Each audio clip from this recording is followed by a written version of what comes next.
예. 계시록의 서원 자료의 49페이지 중반부터 바로 들어가도록 합니다. 실제로 주님과 주님이 보내신 증인들이 죽임을 당한 것은 영적으로 볼 때 증인들의 주님께서 죽임을 당하신 것인 영적 애굽, 영적 소돔이라고 하셨습니다. 이런 표현은 조직신학 교리를 터전으로 삼아 세상적인 종교조직 체제로 세워진 세상교계는 큰 성 바벨론이라 칭하는 큰 음녀교계로서 애굽과 소돔의 심판으로 상징된 말씀이, 애굽엔 멸재앙 심판이 있었고 소돔에는 불대접 심판이 있었었죠. 소돔과 그 주변 도시들에. 그런 말씀이 세상 끝에 실현되는 짐승 인간들의 세상이 심판받는다는 뜻으로서 세상교계는 하나님의 눈으로 볼 때는 영적인 애굽이고 영적인 소돔과 같다라는 것이에요. 자, 세상교계는 주님의 교회를 건축할 성막 마당의 제단 터를 닦되 조직신학 교리로 반복해서 제단의 터만 닦고 있으나 터를 닦았으면 세워야죠. 당연히. 반복해서 터만 닦는 신앙생활을 한다. 이제 구약의 율법 제도의 신앙생활에서는 마당만 밟는 본제단 제사만 반복하는, 성소 안에는 들어가지 않는 그런 신앙에 너무 익숙해져 있는 거죠. 그래서 로마교와 개신교를 자처하는 각 교단이라는 이 용어는 그 헬라어로 헤르시스라고 하는 용어는 이단이라는 용어예요. 이게 장로교단, 무슨 감리교단, 그럼 그게 우리는 이단이요, 그 소리를 말하는 거예요, 사실은. 그런 불법 건물을 모래 위에 세우는 땅의 사방 백성들인 이단 조직입니다.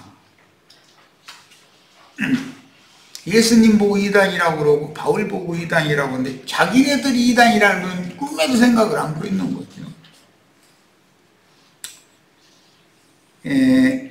땅의 사방 백성들이라는 말씀은 계시록 20장 8절에 보면 주님께서 천년 왕국을 시작할 때 마귀를 큰 쇠사슬로 결박해 가지고 옥에다가 부적행에다가 가둬서 천년 동안을 활동을 임의로 할 수 없게 하신다고 이제 계시록 20장 1절에서 그게 말씀이 시작이 됐는데 8절에 가면 그 천년이 찬 다음에 마귀가 갇혔던 그 사단이 그 옥에서 놓여 나와서 땅의 사방 백성, 그러니까 이방인의 때 끝, 지금 우리가 살고 있는 현실 세계 이후로 천년의 기간이 차이가 있는데 교회 시대 이방인의 때를 마감하기 위해서는 큰 강 유브라데를 말리고 동방의 해 돋는 곳에서 왕들이 건너오고 개구리 귀신들이 용과 짐승과 거짓 선지자를 동원해서 그 세계의 짐승 세계의 왕들을 또 모아서 아마겟돈이라는 곳으로 불러 모아서 거기서 큰 전쟁을 한다 이렇게 되어 있죠. 그런데 그 천년이 찬 다음에는 지금 오늘 우리가 지금 나누는 말씀이요, 갇혔던 옥에서 마귀가 나와가지고 땅의 사방 백성 곧 곡과 마곡을 미혹한다 그랬고, 이 곡과 마곡은 그때 당시의 땅의 사방 백성을 의미한다라고 성경 자체가 설명하고 있어요. 땅의 사방 백성 곧 곡과 마곡을 미혹하고 그랬으니 천년 왕국의 땅의 사방의 백성을 곡과 마곡 백성이라고 한다 그 말이에요. 곡과 마곡을 미혹하고 모아 싸움을 붙이리니 그 수가 바닥의 모래와 같으리라. 이렇게 계시록 자체 내에 해석이 되어 있습니다. 그들의 특징은 사람 손으로 짓는 건축물과 강대상을 차지한 신부나 목사라는 발람과 니골라당이 득세하여 돈으로 11조 등의 헌물과 헌금을 거두어서 치부하고 호의호식하는 것을 당연시하고 세상 나라로부터 보호를 받고 세상 사람들에게 높임을 받는 것입니다.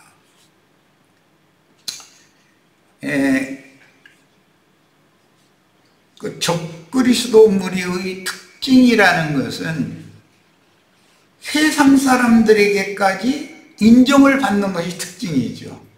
주님과 주님의 제자들은 세상 사람들에게마저 배척을 받는 거죠. 유대교인들에게만 배척을 받는 게 아니라 세상 사람들에게도 배척을 받는 거예요. 그러니까 그것은 영이, 그들은 세상의 영과 그 유대교의 영은 연합이 쉽다는 것이죠. 예수를 죽이기 전에는 로마 이제 세상이죠. 로마 지도자들과 정치 지도자들과 유대교 지도자들이 아주 상극에 서서 서로 안 맞아. 그런데 예수를 죽이는 문제가 대두되면 아주 하루아침에 친구가 돼가지고 그들끼리는 잘 통한다는 것이죠. 예수님과 주님의 제자들은 세상이나 세상 교계에서 다 배척받고 유대교의 교리나 유대교 그 대제사장 무리 그 권세자들은, 교권을 가진 자들은 세상에서도 인정을 해준다는 것이 이 특징이죠. 오늘날도 기독교계는 세상에서 다 인정해 주잖아요. 이게 특징이에요. 그러니까 그게 알고 보면 어떤 영싸움이라는 것을, 세상의 영이 그들과 하나가 되고 그리스도의 영은 우리들과 하나가 되니까 우리들은 그들이 볼 때는 원수들인 것이죠. 서로 대적관계가 될 수밖에 없는 거죠. 이건 영의 문제다라는 거예요.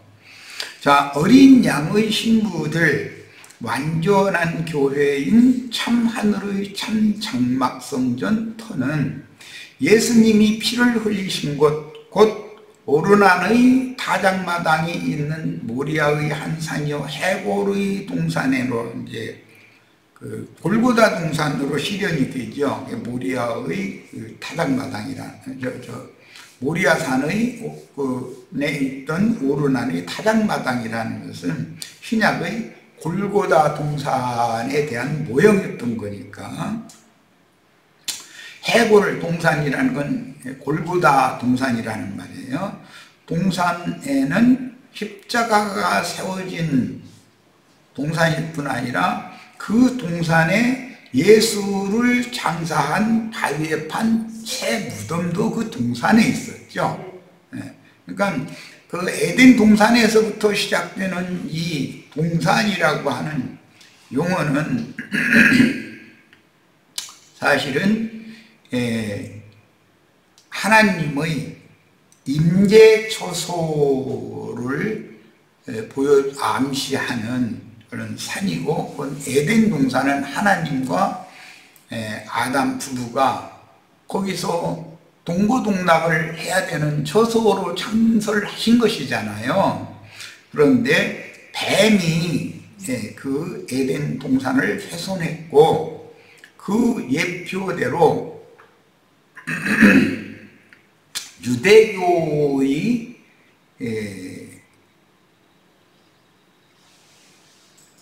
제사장들, 대제사장 또 장로들의 회는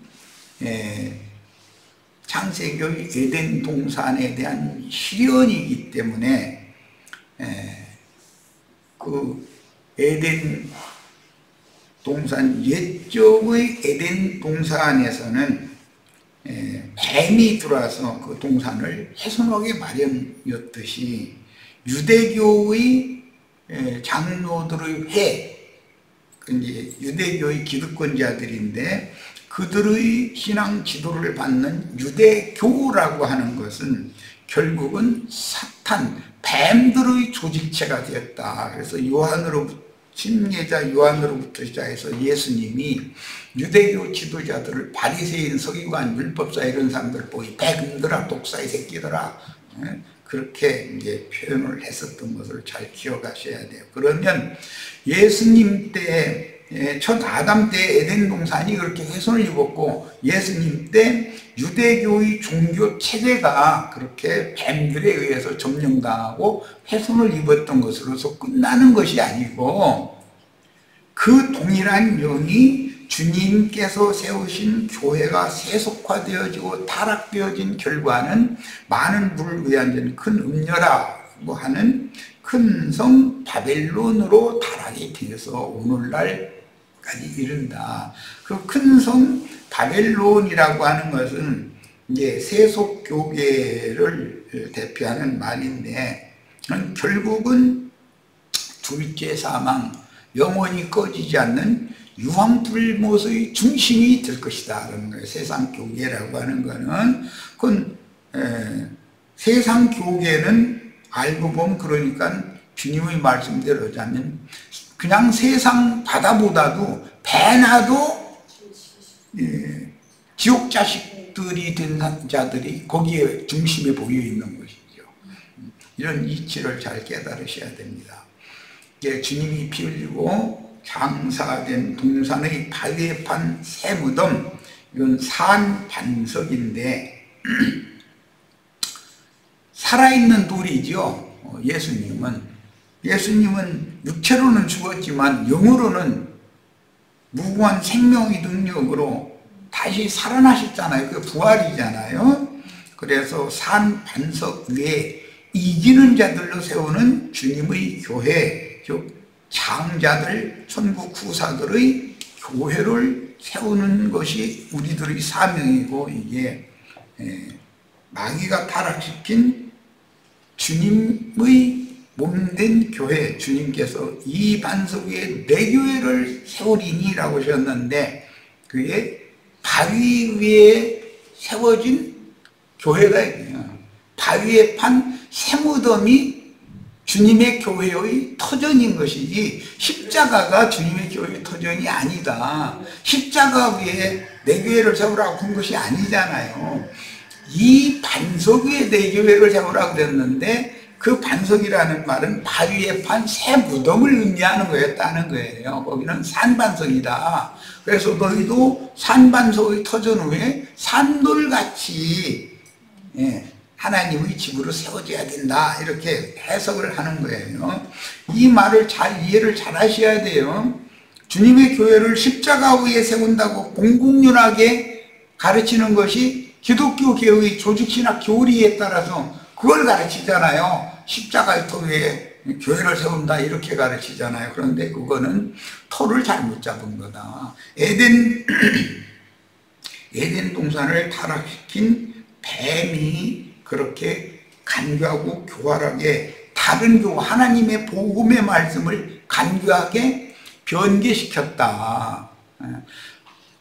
반석이라는 건 이제 바위를 말하는데 예수님이 부활한 바위에 판 새 무덤을 교회의 토로 삼는 장자들의 교회가 있고 십자가를 교회를 세우는 터로 삼는 기독교계가 있다 하면 이것을 잘 구분해야 된다. 십자가 위에 교회를 세운다는 말은 교회로 들어가서 교회 생활을 하는 목적은 영생을 얻고 영생을 취하고 영생을 누리기 위하여 죽지 않고 죽을 수밖에 없는 자가 살기 위하여 교회에 들어가서 교회 생활을 하는 거잖아요. 영생하기 위하여. 그런데 십자가라는 것은 죽이는 것이지, 육체로는 죽은 자들 영으로 살리는 일을 하는 것은 십자가가 아니다 이거예요. 살리는 것은 무덤이지 십자가가 아니다. 십자가는 육체를 죽이는 그런 도구인 거예요. 부활한 것은 바위에 판 새 무덤이죠. 이걸 우리는 이 토를 닦는 얘기를 내가 계속 강조하는데 명확하게 이걸 해야 된다. 토를 잘못 잡아놓으면 무너짐이 심하다 그랬어. 그런데 아까 계시록 20장 8절 읽었었던 것처럼 미혹당한 자들은 천년이 참 후에도 미혹당한 자들은 그 수가 많기를 바다의 모래와 같이 많다 이랬어요. 우리는 하늘의 별과 같은 자손이 되는 걸 추구해야지, 땅의 진흙과 같은 모든 인생들이 그냥 땅의 진흙에 지나지 않는 그 티끌 인생으로 있으면 그건 다 소용없는 거잖아요. 그 티끌 인생, 진흙 인생들은, 흙 인생들은 하나님의 성령으로 말미암아 영이 거듭나서 하늘에 거하는 자들, 하늘의 별과 같은 아브람 자손이 되는 걸 우리는 추구하는 사람들이지, 진흙인간으로 그냥 있거나 진흙으로 티끌로 남아있거나 아니면 바닷가의 모래 같은 그런 믿음을 가져서는 안 된다. 모래 위에 집을 세우면 무너짐이 심하다 그래서 반석 위에 집을 세우는 이 성경이 말씀하신 일관된 어떤 터에다가 세움을 받을 것이냐, 어떤 터 위에 세울 것이냐, 주님의 본된 교회를, 이것은 너무너무 중요한 계시인 것이다. 이것은 이제 하늘 성전이 열려야 되는 문제다. 이것은 사람이 임의로 내가 지금 가르쳐도 도대체 뭔 소리인지 모르겠다 그러면은 하늘에 있는 하나님의 장막 성전은 여전히 가려져 있고 열리지가 않기 때문에 하늘에 하나님의 장막 성전에 들어갈 권세가 없는 자라는 뜻이다라는 거예요. 말하자면 티끌 인생으로 그냥 천연적인 혈육에 속한 사람은 그냥 있거나 거듭났다고 하지만 모래 위에 터를 닦고 집을 짓는 자들 둘 중에 하나일 거다 이거예요. 우리는 산 반석 위에 터를 잡고 거기에서 자신이 산돌, 보석돌과 같이 그 산 반석의 터 위에 산돌들로 세워져야 된다. 그리고 그게 거룩한 성 새 예루살렘입니다. 거룩한 성 새 예루살렘은 산 보석들인 12사도들의 이름이 기록된 보석들을 터전으로 삼고 선지자와 사도들이 터 위에 너희는 세워야 된다, 이제 세워진다 이제 이랬는데, 거기에 나도 살아있는 산돌이 되어져 가지고 거룩한 성 새 예루살렘은 이렇게 세우는 거다. 이기는 자들만 들어갈 수 있다고 그랬어요. 계시록 21장 5절 이하에 보면은 이기는 자들은 그 성에 들어갈 권세가 있어요. 이 말을 잘 이해를 하시기를 바라요. 자꾸 계시록 말씀을 마태복음 다른 복음서와 연결을 할 때 이건 어느 구절에서 인용하는 말이다라는 걸 잘 알고 계셔야 돼. 흘린 피의 양을 채우려고 하나님의 말씀과 저의 가진 증거로 인하여 목배임을 받은 의로운 피가 더해진 그 동산의 바위에 판 새 무덤은 새 생명으로 부활한 새 성전의 터로서, 그러니까 옛 성전은 무너지죠. 돌아온 무리가 예루살렘 성에 새 성전을 건축하고 새 성을 쌓았어요. 그것을 봤던 나이가 많은, 그게 이제 90 이상 이렇게 된 사람들이겠죠. 70년 동안 포로 생활을 했고 한 10살 때 사로잡혀갔다면 80세 이상이 된 그 할아버지 할머니들은 새 성전의 터가 닦아지는 걸 보고 울었다는 거예요. 그들은 옛 성전의 모든 것을 알고 있는 사람이었단 말이에요. 이것이 옛 성전이 무너지고 자신들의 후손들에 의해서 새 성전의 터가 닦아지고 그 위에 새 성전이 세워지고 새 성이 건축되는 이런 모습을 볼 때 얼마나 감개가 무량했겠냐 이런 말이야. 그래서 그 나이 많은 분들은 바벨론 포로에서 돌아온 자들이 새 성전 터를 닦고 새 성을 건축할 터를 닦는 것을 보면서 울었다고 되어 있어. 오늘 우리도 그런 연로한 이제 노인들은 상징인데 장로들이잖아요. 어른들이잖아요. 우리 후손들 후배들을 위해서 이런 걸 부지런히 가르치고, 주님께서 이 반석 위에 내 교회를 세우리니 라고 말씀하셨을 때 반석이 교회를 세우는 터전이다 그 말이잖아요. 모래가 아니고. 그러면 그게 무슨 말인지를 알아야 되는 것인데, 십자가가 세워진 그 동산에 바위에 판 생어덤도 있었고, 주님께서는 그곳에서 십자가에서 죽고 그 동산에다가 장사했고 그곳에서 부활 승천해서 하늘 영광에 들어가셨단 말이야.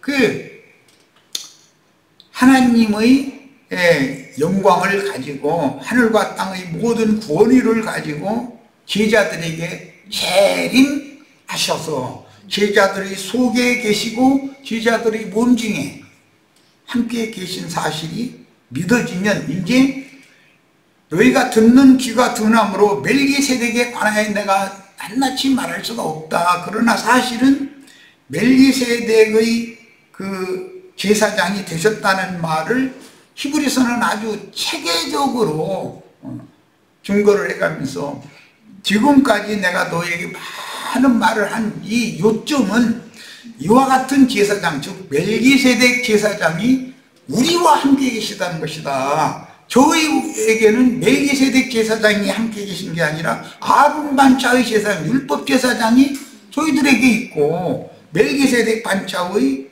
제사장은 우리에게 계시다. 그래서 무궁한 생명의 능력으로, 이번 번역에는 불멸의 생명의 능력으로 멜기세덱 그 대제사장이 되셨다, 예수가. 이걸 설명하고 있는 거예요. 그러니까 우리는 이런 성경의 전반적인 흐름에 대해서 이상과 계시를 보셔야 돼. 그래야 계시록 11장 19절에 나오는 이 하늘에 있는 하나님의 성전이 열리니, 난 지금 하늘의 하나님의 성전을 보여주기 위해서 닫혀있는 성전 문을 지금 열어주는 말씀을 계속 증거하고 있는 중이에요.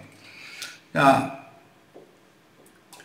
그 다음에 이방인의 때를 종결할 최후의 추수꾼들인 주의 보내심을 받은 두 증인이 저희 주께서 죽임을 당하신 그곳, 즉 영적으로는 애굽이라고도 하고 소돔이라고도 하는, 그러니까 세상과 연합된 종교체계다 이 말이죠.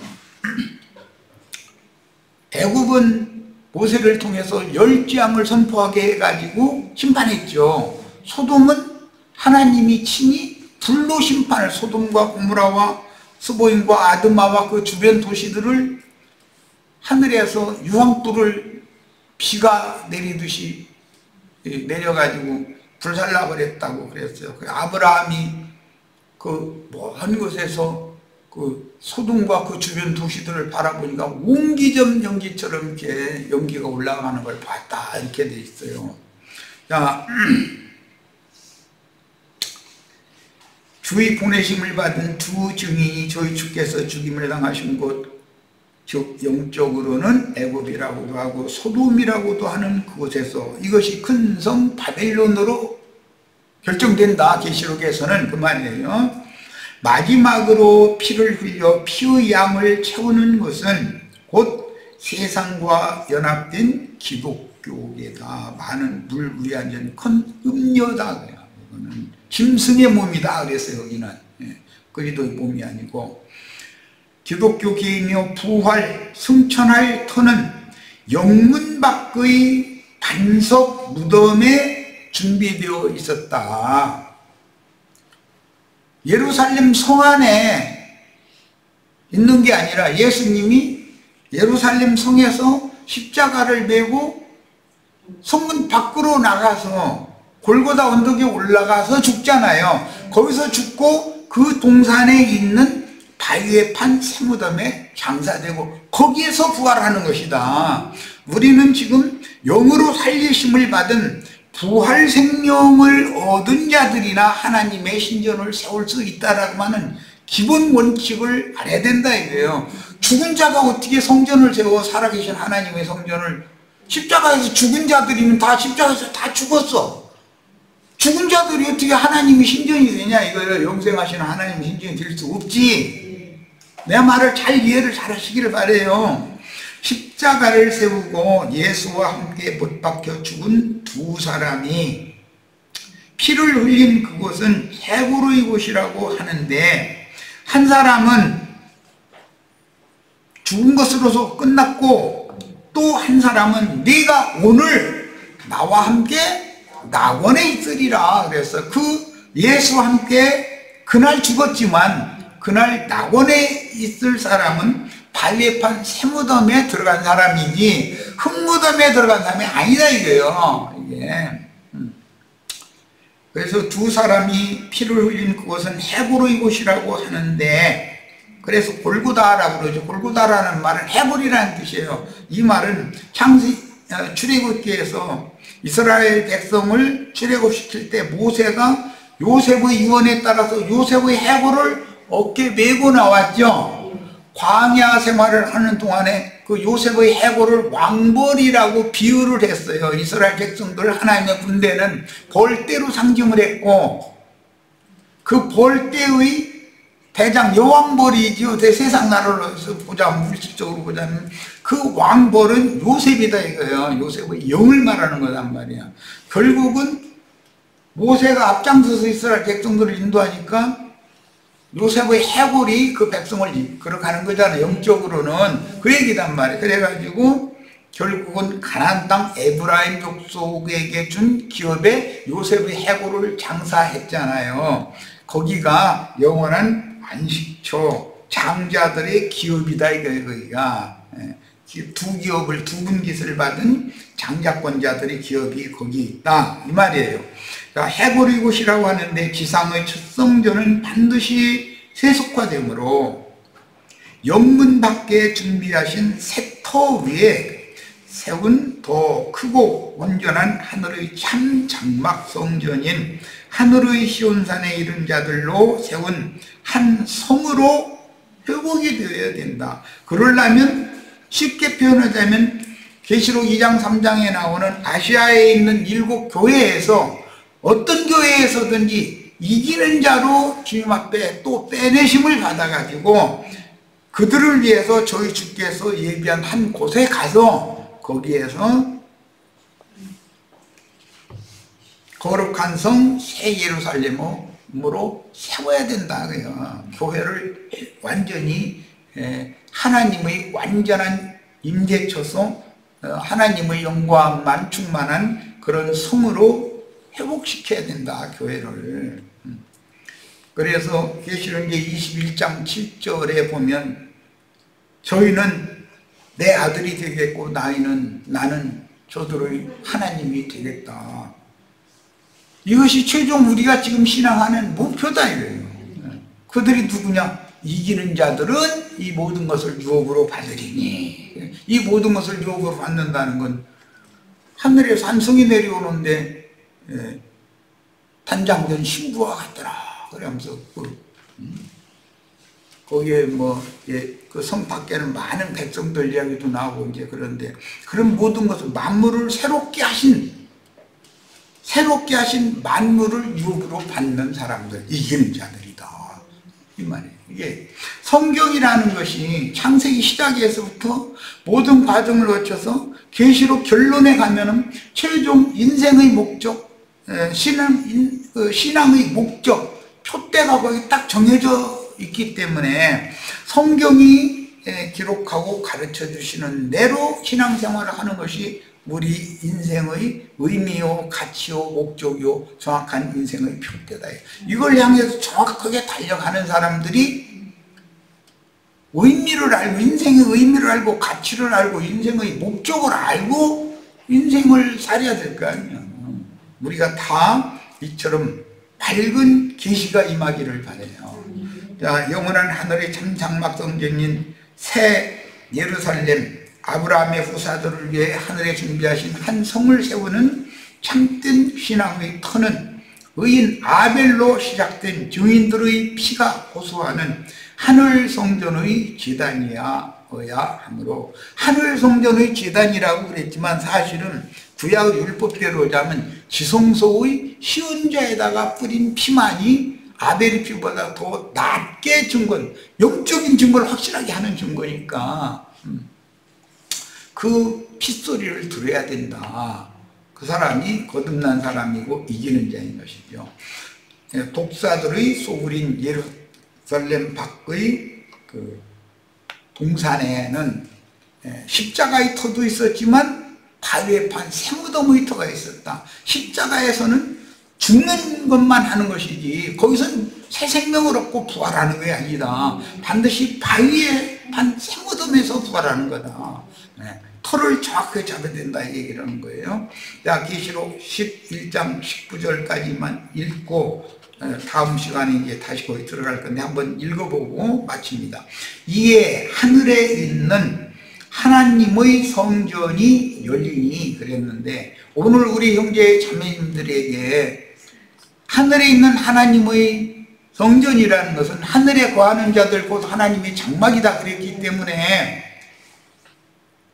이기는 자들로 장자들의 교회로 세워지면 그들은 너희가 이룬 것은 시온산과 하늘의 예루살렘이라고 되어 있죠.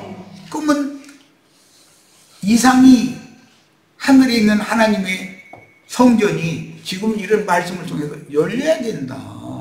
창공 하늘에 있는 무슨 성전이 이렇게 짚어치고 딱 이렇게 열고 그런 얘기가 아니잖아. 이상과 계시가 마음 눈이 딱 뜨여져야 된다 이런 말이에요. 자, 잠시 쉬었다 이어가겠습니다.